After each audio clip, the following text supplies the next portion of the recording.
इंदौर के पास पालीपुर गांव में रहने वाले अजीत रघुवंशी को 11 सितंबर की रात को बादल कुशवाहा का फोन आता है। पापा मैं झबुआ तालाब जा रहा हूँ, बादल का फोन आया था। पुलिस देर रात तक छानबीन करती है लेकिन बादल को नहीं ढूंढ पाती। अगले दिन मोहित और बादल दोनों की लाश मिलती है। मोहित की मौत से उसके पिता और अजीत का पूरा परिवार शोक में डूब जाता है। यही हाल बादल के माँ बाप और भाई जय का भी होता है। जय से पुलिस को मोहित और उसके चाचा के लड़के रवि और करण के बीच चल रही जायदाद को लेकर झगड़े के बारे में पता चलता है। उमेश ठाकुर प्रीति ठाकुर का भाई है। बादल और प्रीति एक दूसरे से प्यार करते थे। मैं मिला था राणा से और बादल की सुपारी भी दी थी। मेरी सुपारी की तारीख से पहले ही किसी और ने उसका मर्डर कर दिया सर। इस मोड़ पर नटवर मौर्य का नाम सामने आता है, जिसकी बादल और मोहित दोनों से दुश्मनी थी। बादल के साथ हुए एक झगड़े में नटवर का गलती से हाथ जल गया था और अपने जले हुए हाथ के बदले नटवर ने बादल के खेत की फसल जला दी थी और उसके जवाब में मोहित और बादल ने नटवर को बुरी तरह से पीटा था, जिससे उसकी एक टांग बेकार हो गई थी। और फिर सामने आती है सबसे बड़ी खबर कि पेशेवर हत्यारे नंदू जोशी और रघु चंदेल पालीपुर में एक सुपारी निपटाने आए हुए थे और संभव था कि उन दोनों ने ही इन हत्याओं को अंजाम दिया था। शायद इन तीनों की मिलीभगत होगी और उमेश भी इसमें शामिल हो गया होगा, क्योंकि रवि करण के वकील ने ही उमेश की बेल करवाई।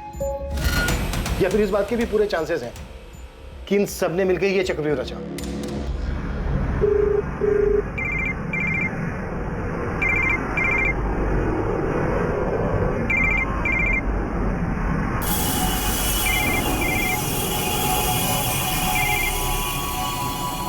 टेक किया आपने बाबा?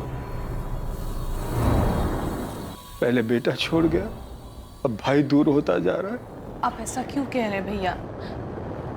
हम हैं ना आपके साथ। भाई साहब, रवि और करण तो बच्चे हैं, लेकिन प्रकाश भाई को ऐसा नहीं करना चाहिए था। पुलिस ने सिर्फ रवि और करण से नहीं, मुझसे और अजीत से भी पूछताछ की। पता नहीं ऐसा कौन सा डर है उन्हें जो पूछताछ में सामने आ जाएगा। आपको याद है भाई साहब, कैसे उस दिन मोहित और करण एक दूसरे के आमने सामने थे? अगर तेरी वजह से सौदा टूटा ना, तुझे बीच से फाड़ के रख दूंगा, बोल रहा हूं।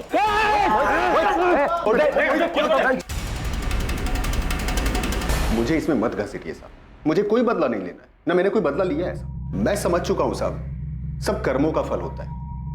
मैंने मेरा भुगता, उन लोगों ने अपना। नटवर, तू नटवर लाल है, कोई बाबा नहीं है। ये तुझे याद है या मैं दिलाऊं? याद है साहब, लेकिन जब से पैर धीमे चल रहे हैं ना साहब, तब से दिमाग तेज चलने लगा। सब समझने लगा हूं अच्छा बुरा, इसलिए ये चोरी चकारी सब छोड़ दिया मैंने। चोरी छोड़ दी, लेकिन हेरा फेरी वो तो नहीं छोड़ी ना तूने। अपने दोस्तों का साथ तो नहीं छोड़ा तूने। हाल खबर तो बराबर लेते रहता है तुम। दुश्मनी तो मोल नहीं ले सकता ना साहब, तो हाल खबर ही लेता रहता हूँ। हालांकि जब उनसे बात होती है तो उन्हें भी समझाता हूँ, कुछ नहीं रखा है भाई इसमें, सुधर जाओ। बहुत बकवास सुन ली तेरी। अब सीधे सीधे बोल, रघु और नंदू कहाँ है? उन दोनों से कांटेक्ट किया था ना तूने? क्या फिर नमलपुरा का उमेश में शामिल है इसमें? कौन उमेश था? उमेश ठाकुर? इसकी तब तक खातिरदारी करो जब तक ये सच ना होते। सर, ये नंदू और रघु भोपाल में अरेस्ट हुए। कुछ एक महीने पहले बेल पे बाहर हुए। पल्लवी, तुम भोपाल जाओ, रघु और नंदू से जुड़ी सारी इंफॉर्मेशन पता करो और जिस केस में ये अंदर हुए थे उस केस के इन्वेस्टिगेटिंग ऑफिसर से भी मिलो। इस बात के पूरे चांसेस हैं कि उनमें से कोई ना कोई इनके कांटेक्ट में जरूर है। Okay sir. नेटवर्क खुद हिस्ट्री शीटर है। रघु और नंदू से कांटेक्ट करना उसके लिए कोई बड़ी बात नहीं, लेकिन अगर ये काम रवि और करण ने करवाया है तो सोचने वाली बात यह है कि ये दोनों इतने खतरनाक सुपारी किलर से कैसे मिले होंगे।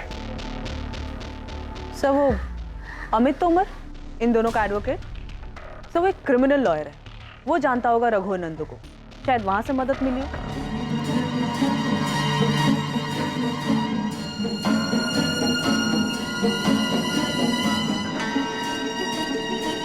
मामा जी चाय।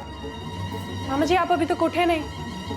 मामा जी, मामा जी, मामा जी उठिए। अजीत, माँ जल्दी आइए। मामा जी उठिए।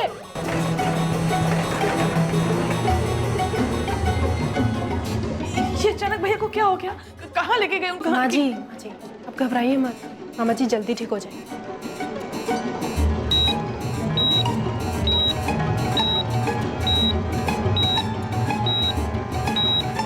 एक तरफ पुलिस सामने आने वाले हर एक एंगल को टटोल रही थी और वहीं दूसरी तरफ बलवंत चौहान अस्पताल में अपनी जिंदगी के लिए लड़ रहे थे।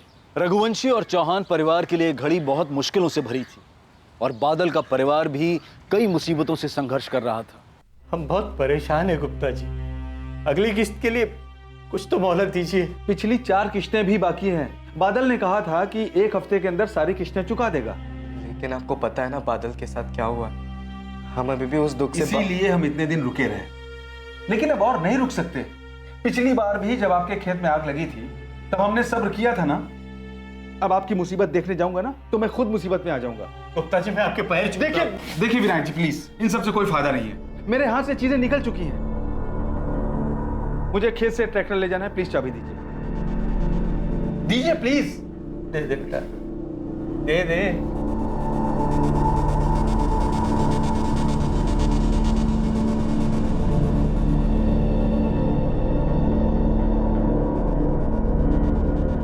नंदू, रघु और यहाँ के पंजा गैंग के बीच काफी वक्त से गैंग वार चल रहा है। आए दिन दोनों गैंग के लोग एक दूसरे को निशाना बनाते हैं, पर एक तरह से देखा जाए तो हमारे लिए अच्छा है। कचरा खुद ब खुद साफ हो रहा है। लेकिन इस बार ये हमारे लिए गुड न्यूज़ नहीं है। हमारे डबल मर्डर केस में रघु और नंदू किलर है और उन दोनों के स्टेटमेंट्स हमें मास्टरमाइंड तक पहुंचा सकते हैं। मैंने अपने इन्फॉर्मर्स को अलर्ट कर दिया। कुछ होने से पहले ही हमें दोनों की इन्फॉर्मेशन निकालनी हो और उन्हें जिंदा ही पकड़ना हो। आपने किसी अमित तोमर का नाम सुना है? एडवोकेट है। रघु और नंदू के केस में कभी आए हो यहाँ पे मिलने? आप फिल्में बहुत देखते हैं क्या इंस्पेक्टर साहब? कहानी तो पूरी फिल्म बना ली आपने, लेकिन मुझे फिल्मों का शौक नहीं है। मैं कानून के दायरे में रहकर अपने क्लाइंट्स को सलाह देता हूँ और उन्हें प्रोटेक्ट करता हूँ। उन्हें क्रिमिनल्स के नाम और नंबर नहीं देता। अपने काम को लेकर ऑनेस्ट हूँ। और रहा सवाल करण और रवि का, तो अगर मुझे लगता ये दोनों अपराधी हैं या इन दोनों ने किसी भी अपराध के बारे में मुझसे बात की होती तो मैं इनका केस लेता तक नहीं। आपका शक गलत है, मुझ पर भी और मेरे क्लाइंट्स करण और रवि पर भी। कमाल है तोमर साहब, आपने एक वकील होकर फैसला सुना दिया, बेगुनाह साबित कर दिया दोनों को। थोड़ा इंतजार तो कीजिए, अभी हमारी इन्वेस्टिगेशन चल रही है, कंप्लीट नहीं हुई है। अभी तो बहुत सारे चेहरों से नकाब उतरना बाकी है।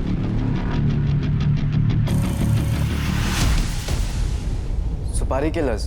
हाँ, नंदू और रघु ये दोनों मध्य प्रदेश के कुख्यात किलर्स हैं। बादल और मोहित को मारने के लिए इन दोनों को हायर किया गया था।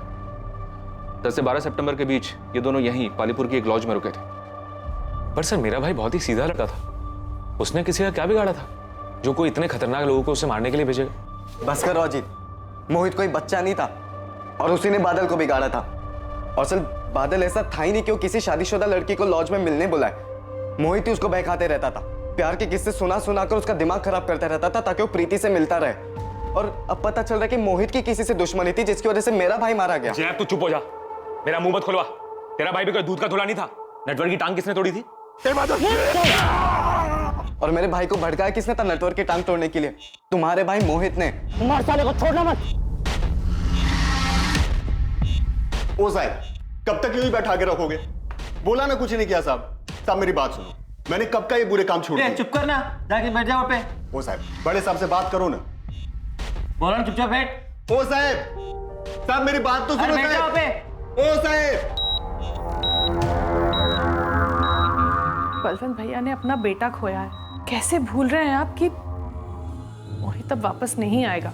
मुझे भी दुख है इस बात का, लेकिन इसका ये मतलब नहीं कि अपने बेटों की कुर्बानी दे दूं मैं। उनकी तरफदारी करने से पहले तुझे सोचना चाहिए। कुछ तो लिहाज कीजिए उनकी तबीयत का।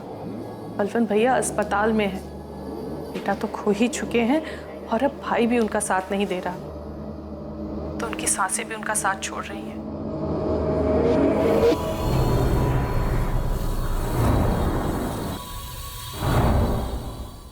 नंदू और रघु के भी दर्शन होंगे चाचा? होंगे। इस बार 5 देशी कट्टे और गोलियों का चढ़ावा मांगा है दोनों ने। कुछ घमासान होने वाला है। आंखें खुली रखोगे तो दर्शन भी होंगे।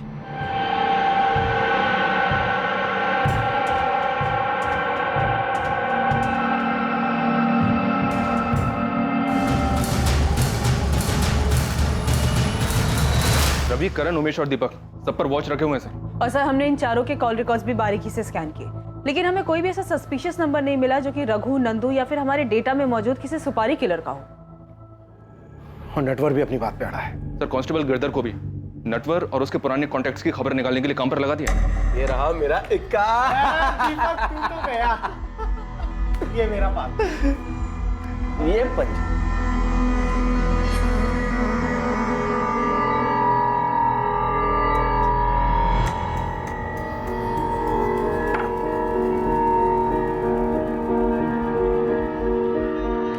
मैडम, आपकी चाय। भैया ने मेरी शादी तो करवा दी, तुमसे दूर कर दिया। उस घर में एक एक मिनट मेरे लिए जंग है। मुझे घर वापस जाना अच्छा ही नहीं लगता। वहां रहकर भी बस हमारे बिताए हुए वक्त के बारे में सोचती रहती हूँ। बादल, मुझे अपने साथ ले चलो, मुझे वहां नहीं जाना है। दूर तो मैं भी नहीं रहना चाहता तुमसे, तुम फिक्र मत करो, मैं कुछ करता हूँ। इस बार हमें कोई अलग नहीं कर पाएगा, तुम्हारा भाई भी नहीं। तुम लोग चाय पियो, 1 मिनट में आता हूँ। अपने पत्ते देख।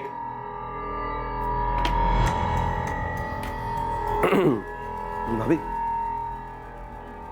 सुना है आप और बादल अच्छे दोस्त थे, और ये भी सुना है कि दोस्ती काफी पुरानी थी। अरे घबराइए मत, मुझे को नहीं पता, हम बताएंगे भी नहीं, बेफिक्र रहिए आप। डॉक्टर ने कहा है कि आपको बहुत जल्दी डिस्चार्ज कर देंगे। भैया कैसे हैं आप? भैया मुझे माफ कर दीजिए भैया, वो कोठी जायदाद मुझे कुछ नहीं चाहिए, बस आप जल्दी से अच्छे हो जाइए और घर आ जाइए। मामा जी, आपको भले ही नहीं चाहिए, पर रवि और करण, उनका क्या?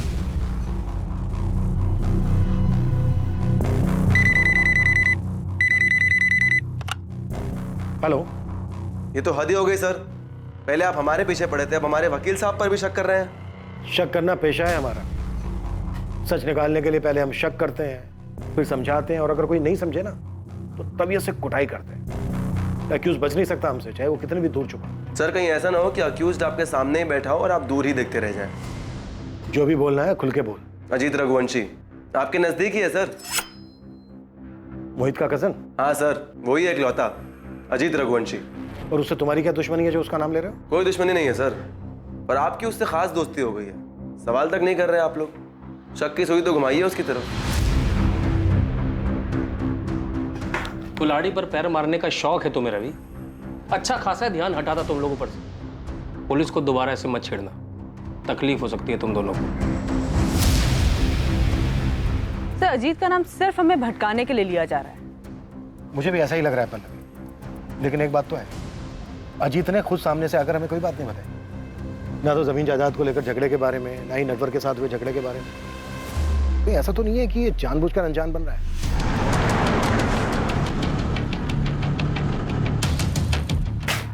नंदू उठ, खबर मिली ससुराल वाले आ रहे हैं, जल्दी चल। तुम बाहर से घेरा डालो, हम लोग अंदर जाते हैं।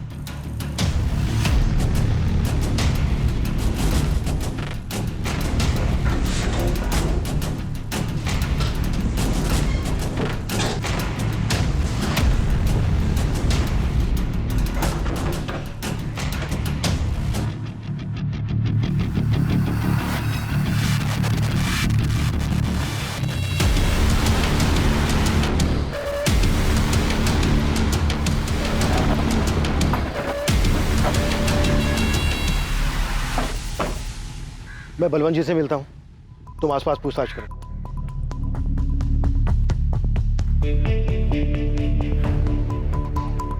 क्या बात है, आप परेशान क्यों हैं?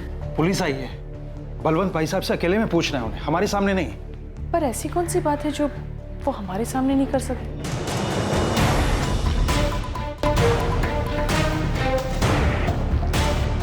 आप अजीत पे शक कैसे कर सकते हैं सर? अजीत और मोहित तो सगे भाइयों से भी बढ़कर थे। बलवंत जी, काफी प्रॉपर्टी है आपके पास, रवि और करण में काफी लालच है आपकी प्रॉपर्टी को लेकर। क्या अजीत के मन में ऐसा कुछ नहीं है? मोहित ने जायदाद को लेकर अजीत के बारे में कभी आपसे कुछ कहा? कभी कोई झगड़ा हुआ हो मोहित और अजीत के बीच? आप कुछ बता सकते हैं? मनहूस है ये जायदाद, और आप मेहरबानी करके अजीत को रवि और करण से मत आकी। अजीत बड़ा ही सीधा साधा और पारिवारिक लड़का है। मेरी बहन और बहनों ने उसे खुददार बनना सिखाया है।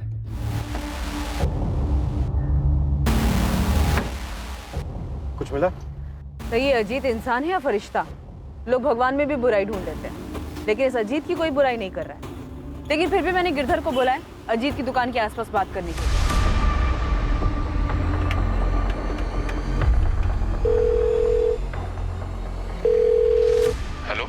Sub inspector Sandeep Yadav. हाँ, कौन बोल रहा है?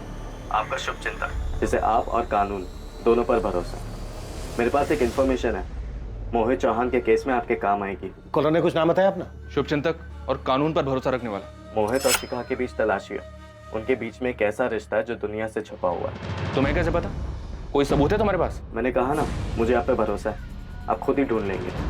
पीसीओ से कॉल था सर। ये रवि और करण का ही काम होगा। खुद पर से शक हटाने के लिए अजीत को फंसा रहे हैं। पहले डायरेक्ट अजीत का नाम लिया और अब उसकी बीवी को बदनाम कर रहे हैं। सर, एक काम की इन्फॉर्मेशन हाथ लगी है। इसी गांव का एक आदमी है, उसने बताया कि अजीत और मोहित के बीच सब कुछ ठीक नहीं था। उसने दोनों को झगड़ते हुए देखा था। अजीत भाई, भूल जाओ उस बात को। देख, गुस्सा थूक दे। अब हमारे बीच ऐसा कुछ भी नहीं है। मोहित देख, हर रिश्ते की ना एक मर्यादा होती है जिसे कभी भूलना नहीं चाहिए। तूने वो मर्यादा पार कर दी। तू भाई है इसलिए चुप, पर दोबारा मेरी गैर मौजूदगी में मेरे घर में मत घुसना। अजीत, अजीत, अजीत, मेरी बात तो सुन भाई। कौन है वो जिसने अजीत के खिलाफ बताया? मामूली सा किसान है सर, हिम्मत करके उसने अजीत का नाम लिया है। अब सामने आने की हिम्मत नहीं कर पाएगा। शिखा और अजीत से एक बार बात करनी हो, लेकिन ध्यान रहे विक्टिम की फैमिली है।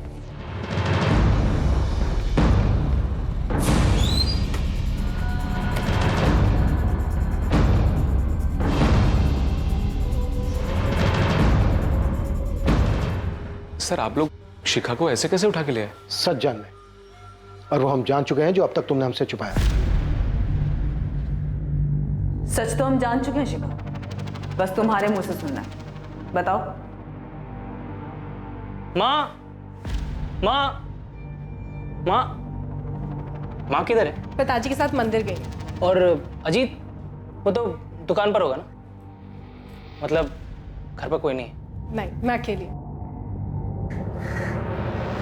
बाल काफी लंबे हैं तुम्हारे। जब भी छत पर बाल सुखाती हो, कसम से मेरी नजर ही नहीं हटती तुम पर से। मोहित,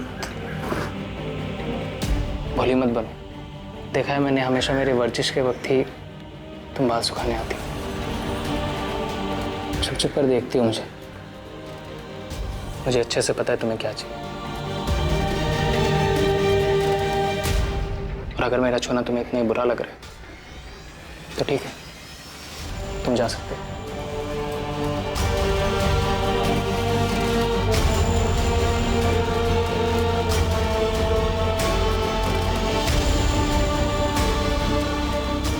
मुझे मेरी लाइफ के सबसे अच्छे और सबसे खास लोगों से ही धोखा मिला था। कब पता चला तुम्हें?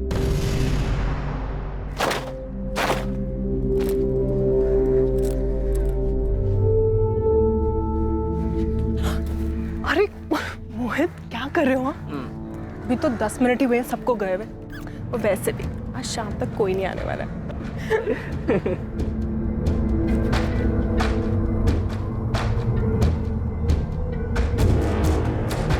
नहीं मैम, आप गलत कह रही हैं। अजीत कभी मोहित का मर्डर नहीं करवा सकते। उस दिन भी गलती हमारी थी, लेकिन उन्होंने खुद को सजा दी। चुप रहे, और आज तक उस बारे में कोई बात नहीं निकाली। क्या कहता मैं? गुस्सा निकालता भी तो किस पे? आखिरकार दोनों थे तो मेरे अपने ही ना। और फिर शिखा और मोहित दोनों की आंखों में शर्मिंदगी थी, पछतावा था। तो मैंने मोहित और शिखा दोनों को उनके पछतावे के साथ छोड़ दिया और मोहित से कहा कि मेरी गैर हाजिरी में मेरे घर में ना आया करे। जी, बहुत ज्यादा शर्मिंदा हूँ। माफी मांगने में भी शर्म आ रही है। पता नहीं कैसे बहक गई थी। मुझे माफ कर दो।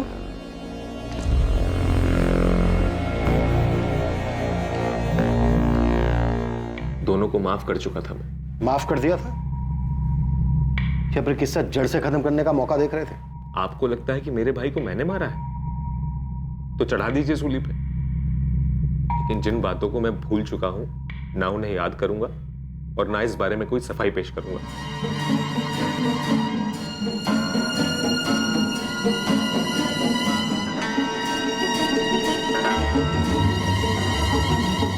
बात मुझ तक थी इसलिए अब तक दबाए रखा, लेकिन अब पुलिस जान गई है, तो आप लोगों को किसी और से पता चले, इससे बेहतर है कि मैं ही।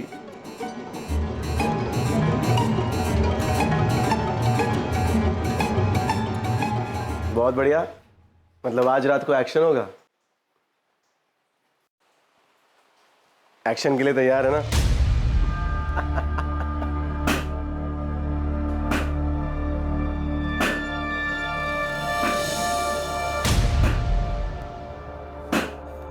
सारी बंदूकें तो जब्त हो गई, अब कैसे लड़ेंगे पंजा गैंग से? पक्का किसी ने खबर दी थी कि हम लोग गायत्री लॉज में हैं। खैर तू चिंता मत कर, कल बाबू के लोग आ रहे हैं इंदौर से सामान लेकर। उसके बाद पंजा गैंग के एक एक आदमी को दौड़ा दौड़ा कर मारेंगे।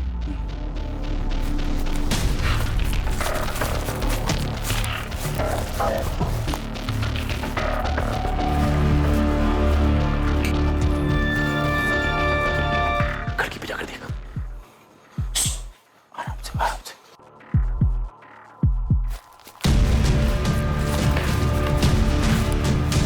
लगता है हमें चारों ओर से घेर लिया।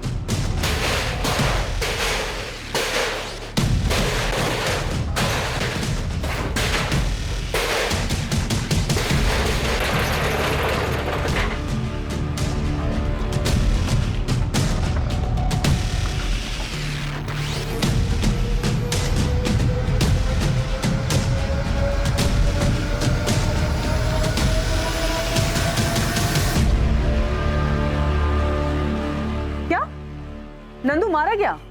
किसने मारा सर? और रघु कहाँ है? रघु फरार हो गया, ये पंजा गैंग का ही काम लगता है। सर नंदू तो मारा गया, लेकिन बादल और मोहित के केस को सॉल्व करने के लिए रघु का जिंदा पकड़ा जाना बहुत जरूरी है।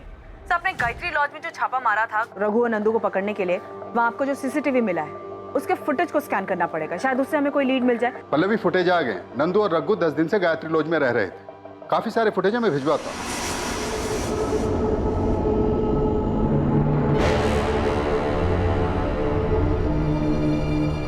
लेकिन इस गैंग वॉर के बीच रघु के जिंदा हाथ आने की उम्मीद ना के बराबर थी। फिर जिनको सुपारी मिली थी उनमें से एक बंदा मारा गया। अब हमारे पास ये सिर्फ रघु ही आखिरी उम्मीद है। इससे पहले कि रघु को कुछ हो, हमें किसी भी हालत में उस तक पहुंचना। केस के खुलासे के लिए रघु का जिंदा हाथ लगना पुलिस के लिए बहुत जरूरी हो गया। सुराग की तलाश में पुलिस ने लॉज से मिले सीसीटीवी फुटेज को खंगालना शुरू कर दिया था और साथ ही उस अज्ञात कॉलर की खोजबीन भी जारी थी जिसने मोहित और शिखा के अफेयर के बारे में बताया।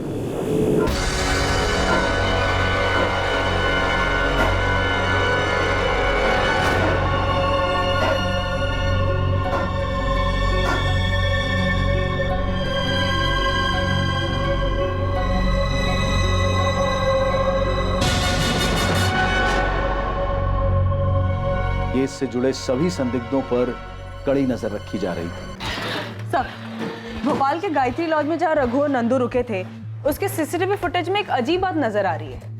ये देखिए।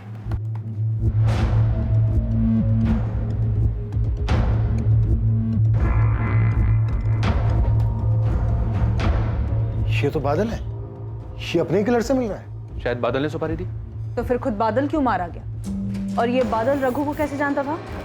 इतने खतरनाक कातिल से मतलब बादल क्यों मिलेगा? यही सच है विनायक जी, बादल मिला था उससे। ये सब मोहित का ही किया धरा है। मोहित की बातें सुन सुन के आज बादल की ये हालत हुई है। अरे यार कितना टाइम लगाता है, कब से वेट कर रहा हूँ। तो वो मेरे जूते नहीं मिल रहे थे। चल चल। बादल रात में मोहित के घर जाता है, उसे पिक करता है, दोनों साथ में शराब खरीदते हैं और उसके बाद जबुआ तालाब जाते हैं, जहां पर पहले से ही रघु और नंदू मोहित का इंतजार कर रहे थे। बादल को यूज किया गया होगा मोहित को जबुआ तालाब लाने के लिए, या फिर शायद बादल भी इस प्लान में शामिल थे। दोनों तालाब पहुंचते हैं और वहां जाने के बाद मोहित को मार दिया जाता है।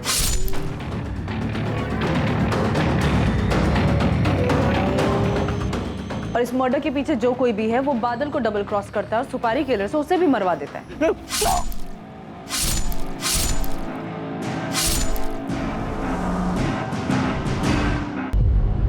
मास्टरमाइंड को बादल की जरूरत थी। मास्टरमाइंड ये बात अच्छी तरह से जानता था कि मोहित उसके कहने पर वहां नहीं आएगा। सर मुझे ऐसा लग रहा है कि इन मर्डर्स के मास्टरमाइंड ये रवि और करण है। इन दोनों को बादल की जरूरत इसलिए पड़ी क्योंकि मोहित इन दोनों के कहने पे वहां कभी नहीं आता। तो आप बोल रहे हैं कि हमने बादल को पैसों का लालच दिया और पैसों के लिए उसने मोहित को मरवा दिया, फिर हमने बादल को मरवा दिया। आप भूल क्या रहे हैं सर? वो दोनों बचपन के दोस्त थे। अगर बादल को ऐसा कुछ भी पता होता ना तो वो सीधा जाके मोहित को बताता। और कोई क्यों मदद लेगा मोहित को मरवाने के लिए बादल की? और बादल क्यों तैयार हो जाता? आप बताइए। बादल के पिता पर काफी कर्जा था, ये बात तुम लोग जानते थे। आप जानते हैं आपके बताने के बाद? इंस्पेक्टर तोमर आ रहे हैं। मेरे बेटे आपके किसी सवाल का जवाब नहीं देंगे जब तक वकील नहीं आ जाता। तो बुला लीजिए, क्योंकि कोर्ट में वकील की भी जरूरत पड़ेगी। यहां पर हमें जो पूछना था वो हमने पूछ लिया। अब आगे की पूछताछ लॉकअप में होगी, वो भी डंडे के साथ।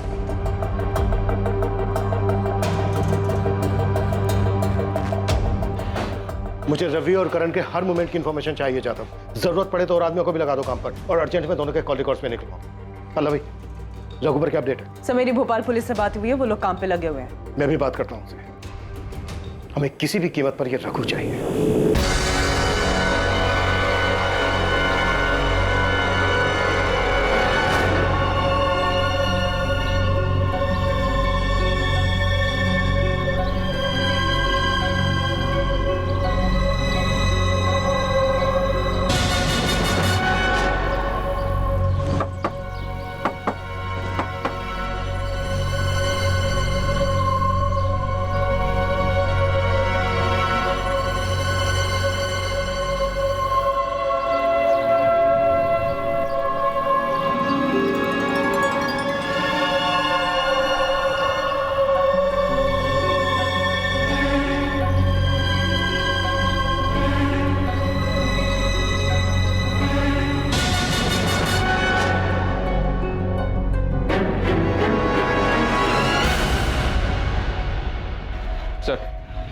सर वो अननोन कॉलर शुभचिंतक, उसने को नई इन्फॉर्मेशन दी है। उसके मुताबिक मोहित का बादल की गर्लफ्रेंड प्रीति से भी अफेयर था। पक्का ही रवि और करण का ही काम है। ये लोग गोल गोल घुमा रहे हैं हमें ताकि हमारा इन पे से ध्यान हट जाए। सर फोन पर तो ऐसा लगा नहीं कि इन तीनों में से किसी ने कॉल किया हो, पर कॉलर जो कोई भी हो, उसकी मोहित और शिखा वाली बात तो सच निकली जो किसी को पता नहीं थी। और चांसेस है कि मोहित और प्रीति वाली बात भी सच हो, शायद इसलिए बादल रघु से मिला हो। फिर बादल क्यों मारा गया? मोहित और प्रीति के अफेयर की वजह से? ये सरासर झूठ है मैडम। मेरा मोहित के साथ कोई अफेयर नहीं है। मैं तो मुश्किल से उससे 2 या 3 बार मिली थी। तो फिर बादल सुपारी किलर से मिला क्यों था? 6 सितंबर को बादल किलर से मिला और 11 सितंबर को दोनों बादल और मोहित मारे गए। तुम्हारी आखिरी बार बादल से कब बात हुई थी? बादल से मेरी आखिरी बात 7 सितंबर को हुई थी। बस कुछ दिनों की बात है प्रीति, मेरा जुगाड़ चल रहा है। पैसों का बंदोबस्त हो जाए, बाबूजी का कर्जा चुका दूं, फिर हम दोनों भाग चलेंगे। से बादल को कहीं से पैसे मिलने वाले थे, लेकिन कहां से, किससे, ये उसने प्रीति को नहीं बताया था।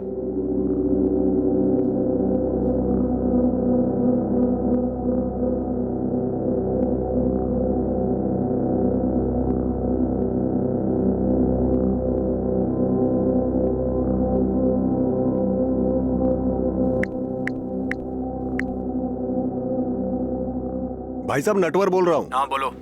वो पुलिस आपके बारे में पूछ रही थी।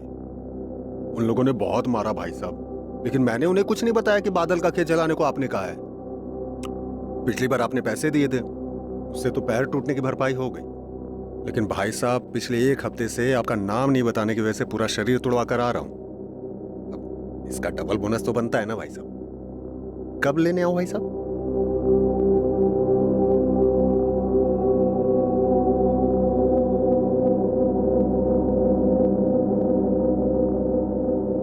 पुलिस अंधेरे में चारों दिशाओं में हाथ पैर मार रही थी, लेकिन कहीं से भी उम्मीद की कोई किरण नजर नहीं आ रही थी। इस केस का सारा दारोमदार एक ऐसे शख्स के बयान पर टिक गया था जो खुद एक पेशेवर अपराधी था, रघु चंदेल। और आखिरकार पुलिस की कोशिशें कामयाब हुई और रघु पुलिस के शिकंजे में आ गया।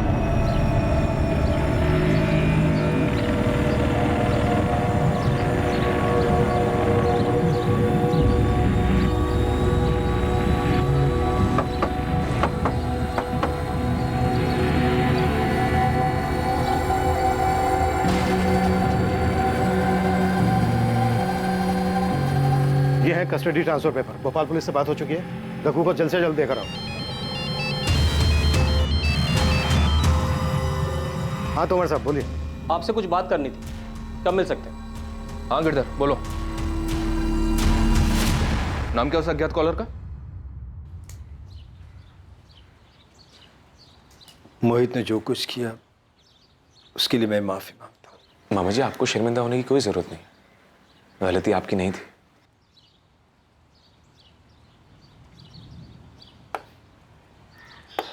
ये लो बेटा। मामा जी, आपने सब कुछ सोच समझ लिया है ना? सब कुछ सिर्फ मोहित को देना ठीक रहेगा? बेटा, मैं तो चाहता हूं कि रवि और करण को भी कुछ दो, और मोहित को बुरा लगेगा। तेरे जैसा बड़े दिल वाला नहीं है। अजीत, मैं अपनी वसीयत बदलना चाहता हूं। ये है एडवोकेट नवीन शुक्ला, मिस्टर बलवंत चौहान के लॉयर। कुछ सेंसिटिव पता चला तो मैं इनको आपके पास ले आया। देखिए, मैं आपको सब कुछ नहीं बता सकता, क्लाइंट की प्राइवेसी का ख्याल करना होता है। ये मर्डर केस है, इसलिए बता रहा हूँ। बलवंत चौहान ने अपनी वसीयत तैयार करके रखी थी, जिसमें उन्होंने सब कुछ अपने बेटे मोहित के नाम किया था। दूसरा कोई हिस्सेदार नहीं था, लेकिन उस वसीयत में एक ऐसी कंडीशन है, एक ऐसा क्लॉज है जो आमतौर पर कोई नहीं रखवाता। कैसी कंडीशन, कैसा clause? I am sorry officer, वसीयत की बात है, वो तो आपको बलवंत चौहान से ही पूछना होगा। इंस्पेक्टर, ये लीजिए, ये वसीयत के कागजात है। साफ साफ लिखा है इसमें, सब कुछ मोहित के नाम है। वसीयत में तो आपने सब कुछ मोहित के नाम ही लिखवा रखा है। ये क्या बलवंत जी, ये कैसी शर्त है? कैसी शर्त? क्या लिखा है इसमें? पढ़िए। अगर मोहित को कुछ हो जाए तो उसकी मौत के बाद मेरा सब कुछ मेरे बहन के पति कैलाश रघुवंशी के नाम कर दिया जाए। बलवंत जी, ये पेपर आपने खुद तैयार करवाए थे या फिर किसी को कहा था पेपर तैयार करवाने के लिए?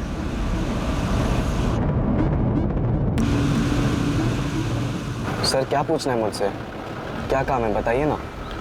आवाज बदलकर पीसीओ से कॉल करना है। ये मोहित और शिखा को तलाशी है। इन दोनों का कुछ ऐसा रिश्ता है जो दुनिया से छुपा हुआ है।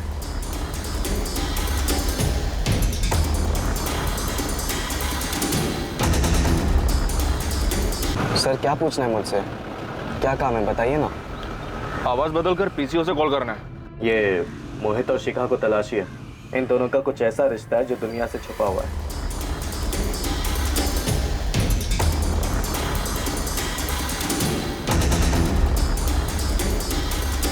सर, मैंने वो कॉल सिर्फ मोहित को बदनाम करने के लिए किया था। उसी ने मेरे भाई को बहकाया था सर, और उसी की वजह से आज बादल घर का कर्जा चुकाने के बजाय एक शादीशुदा लड़की के पीछे पड़ा था, ठीक मोहित की तरह सर। इसलिए तूने अपने ही भाई को मरवा दिया? नहीं सर, मैंने किसी को भी नहीं मरवा। मैंने सिर्फ फोन करके वो बताया जो मुझे सुनने में आया, और कुछ नहीं। लेकिन मोहित यार अपने भाभी के साथ, हाँ? अजीत को पता चल गया तो?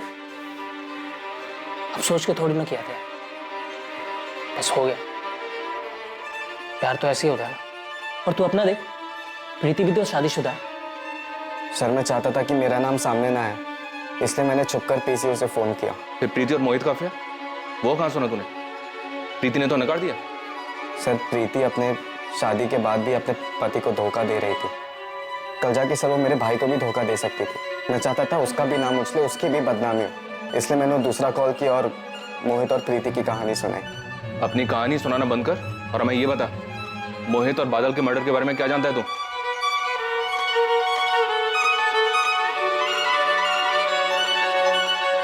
सर, वो अज्ञात कॉलर बादल का भाई जय था। जय कह रहा है कि उसने सिर्फ मोहित और प्रीति को बदनाम करने के लिए सब किया। और सर, पल्लवी रघु को लेकर आ रही है, उससे तो सब पता चल जाएगा। लेकिन सामने से कोई कुछ नहीं बोल रहा। अब ये रघु ही बताएगा कि कौन किसके साथ क्या करना चाहता है।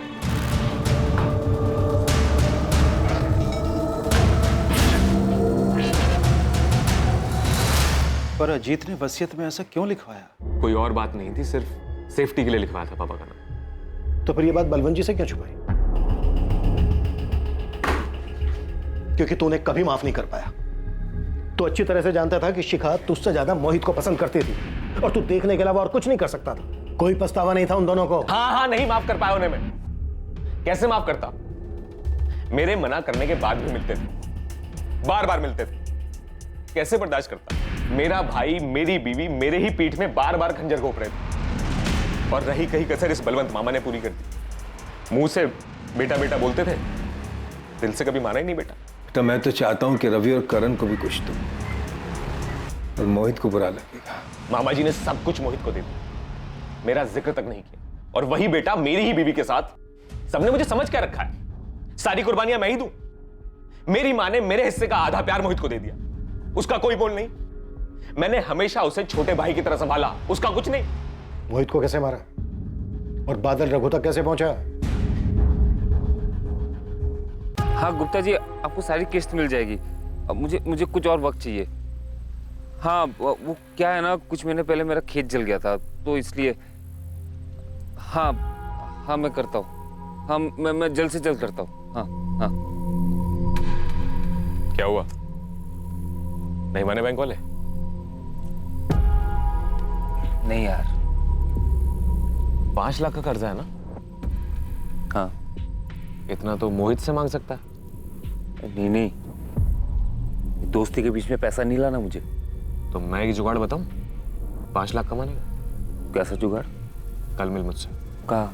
झबुआ तालाब के पास। बोल अब, क्या जुगाड़ है? मोहित को जान से मारना है, सब मैं करूंगा, तू बस मेरा साथ दे। क्या बकवास कर रहा है? हाँ? मजाक कर रहा है ना तू? नाटक मत कर। तू अच्छे से जानता है कि मोहित शिखा के साथ क्या कर रहा है। जानता हूं, और ये मानता भी हो कि गलत है। मैंने उसे समझाने की कोशिश की। वो नहीं समझने वाला। देख, मेरे पास सिर्फ एक ही रास्ता है। मोहित के मरने के बाद बलवंत मामा की सारी जायदाद मेरी हो जाए। तू बस मेरा साथ दे, मैं तेरा 5 लाख का कर्जा भी उतरवा दूंगा। सोच मत। देख, मैं अपने दोस्त को नहीं मार सकता, ठीक है? और तू भी ये सब मत सोच, नशे में है तू। तो डर मत, हम लोग नहीं मारेंगे, पेशेवर खूनी आएंगे उसे मारने के। तू बस मोहित को यहां ले आ, करेगा मेरा काम? नहीं, मैं ये नहीं कर सकता। अपने दोस्त को मैं धोखा नहीं दे सकता, ठीक है? शुरू में बादल ने मना कर दिया, लेकिन मैं जानता था कि इस दोस्ती को सिर्फ गरीबी ही तोड़ सकती है। मुझे पता था कि बादल सर से लेकर पांव तक कर्जे में डूबा हुआ। उस बारे में बात भी मत करना चाहिए। मैं अपने दोस्त को धोखा नहीं दे सकता।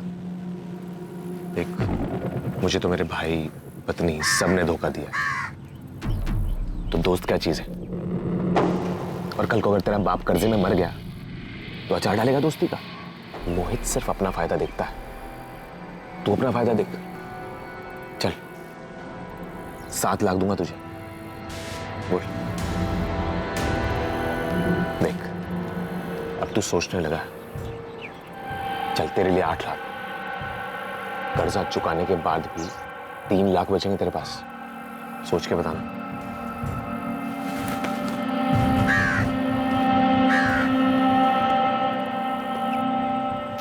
आखिर इतने सालों की पक्की दोस्ती में दरार आ ही गई। क्या सोचा फिर? तैयार हूं मैं, लेकिन 10 लाख लूंगा और जायदाद का एक हिस्सा मेरा। मंजूर? मैंने एडवांस देने के बहाने जानबूझकर बादल को रघु के पास भेजा। अजीत ने बादल को भेजा था, हमें उसी से पैसे मिले थे। ठीक है, निकल अब तू रघु और नंदू जैसे क्रिमिनल्स तक कैसे पहुंचा? कुछ साल पहले हमारे यहाँ एक लड़का काम करता था, वो जानता था नंदू को। फिर 11 तारीख को कैसे मारा? तू रघु और नंदू जैसे क्रिमिनल्स तक कैसे पहुंचा? कुछ साल पहले हमारे यहाँ एक लड़का काम करता था, वो जानता था नंदू को। फिर 11 तारीख को कैसे मारा? 11 तारीख को मैं दुकान का कुछ सामान लाने के लिए जबलपुर के लिए निकला। प्लान के मुताबिक बादल मोहित को झबुआ तालाब वाले जंगल के पास लाने वाला था।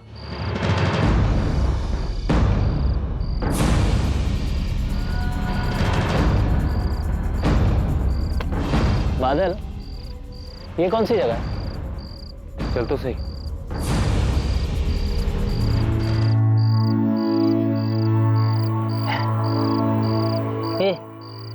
क्या हुआ? इतना चुप क्यों है? क्या हुआ? मैं बताता हूं क्या हुआ। जीत, तू यहाँ कैसे?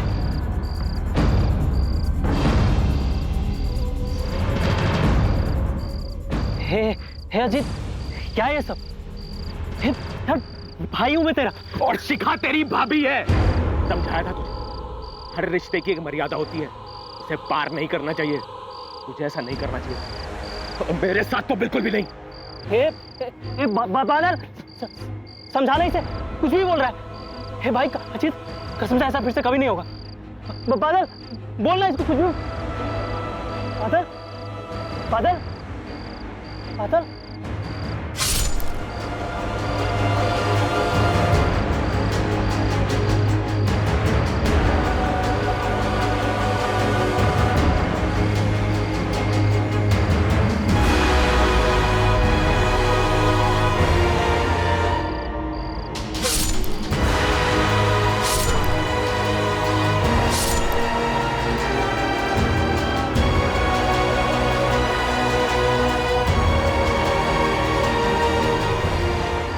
मरवा दिया मैंने मोहित को, अपने धोखेबाज भाई को।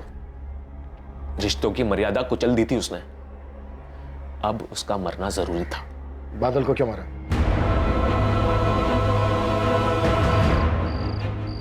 मोहित उठना, मोहित, मोहित, ये क्या कर डाला हमने? हाँ? अरे बाप है ये बाप, अपने भाई जैसे दोस्त को पैसों के लिए मार दिया।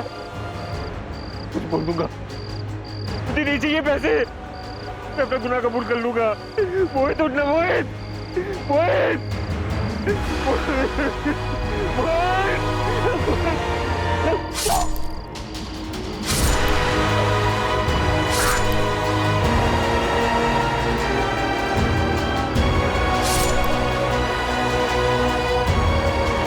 दोनों की लाश बाइक पे डाल दो और सोमबाग में जाके फेंक दो। ध्यान रहे, बाइक किसी के हाथ नहीं लगनी चाहिए। मैं घर जा रहा हूं। नंदू, मुझे टाइम पे फोन करना, और ध्यान रहे लोकेशन यहीं की होनी चाहिए, कहीं जाना मत। तू फिक्र मत कर, बादल के फोन से पहले जय को फोन करूंगा और उसके 10 मिनट बाद तुझे। लाशों को सोमबाग ले जाना और बादल के फोन से मुझे और जय को कॉल करने का मकसद सिर्फ इन्वेस्टिगेशन को गुमराह करना था। तुझे क्या मिला दो जान लेकर? आप नहीं समझेंगे सर, जिसके साथ धोखा होता है ना, वही समझ सकता है बस। धोखा तो तूने भी दिया है अपनी माँ को, उससे उसके 2 बेटे छीन लिए, एक को मरवा दिया और एक मरने तक जेल में रहेगा। ये धोखा तेरी माँ को जिंदगी भर सताएगा। मेरी परवरिश में कहीं कोई कमी रह गई थी। खुद को दोष मत दे बीना, ये सिर्फ और सिर्फ उनकी गलती।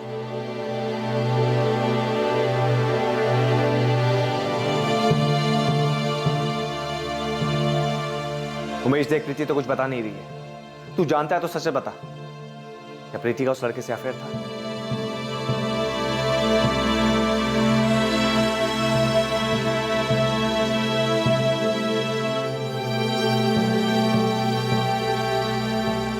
अजीत रघुवंशी और सुपारी किलर रघु चंदेल को इस डबल मर्डर के लिए आईपीसी की धारा 302 के तहत हत्या के जुर्म में अरेस्ट किया गया है। फिलहाल दोनों जुडिशियल कस्टडी में हैं। सभी रिश्ते भरोसे की नींव पर टिके हुए होते हैं, फिर चाहे वो कोई भी रिश्ता क्यों ना हो। लेकिन इस केस की विडंबना यह थी कि यहाँ हर किसी ने अपने चाहने वाले का विश्वास तोड़ा। मोहित ने अजीत की पत्नी शिखा के साथ अफेयर कर विश्वासघात किया। अजीत के गुस्से और दुख को समझा जा सकता है, लेकिन उसने षड्यंत्र रचकर अपने ही ममेरे भाई की हत्या करवाई, जिसे किसी भी एंगल से जायज नहीं ठहराया जा सकता। उसके पास अपनी पत्नी शिखा और ममेरे भाई मोहित से अलग होने और रिश्ते को खत्म करने का विकल्प था, लेकिन अजीत लालची बन गया। उसने मोहित का कत्ल करके जायदाद हथियाने का रास्ता चुना। अपनी इस मंशा को अंजाम देते हुए अजीत ने अपने ही परिवार को तबाह कर दिया। उसने अपनी मां से उनके दोनों बेटों को छीन लिया। कहा जाता है कि हर फसाद की जड़ जर, जोरू या जमीन, इन्हीं तीनों में से कोई एक होती है। लेकिन इसमें दोष जर, जोरू और जमीन का नहीं, बल्कि उस शख्स का होता है जो इन्हें हासिल करने के लिए अपनी इंसानियत खो बैठता है। जज्बात में बहकर, आवेश में आकर जुर्म का रास्ता इख्तियार कर लेना बहुत ही आसान और कमजोर विकल्प है, जो आगे चलकर सिर्फ तकलीफ देता है। अगर आपको पता चले कि आपका जीवन साथी आपको धोखा दे रहा है, तो ऐसे हालात में उस व्यक्ति को नुकसान पहुंचाना या उस रिश्ते को जबरदस्ती खींचना, ये प्रॉब्लम का हल नहीं हो सकता है। ऐसे वक्त में उचित यही है कि इंसान बिना किसी विवाद के उस रिश्ते से अलग हो जाए और जिंदगी में आगे बढ़ने की कोशिश करे। बदला और विश्वासघात कभी किसी का भला नहीं करते। ये एक के बाद एक आने वाली मुसीबतें हैं जिसका आखिरी अंजाम हमेशा तबाही ही लाता है। गलत काम में की गई कोशिशों से कभी भी सुकून हासिल नहीं किया जा सकता और ना ही अपने खालीपन और नाकामयाबी के दर्द को दूसरों के बारे में बुरा सोचकर दूर किया जा सकता है।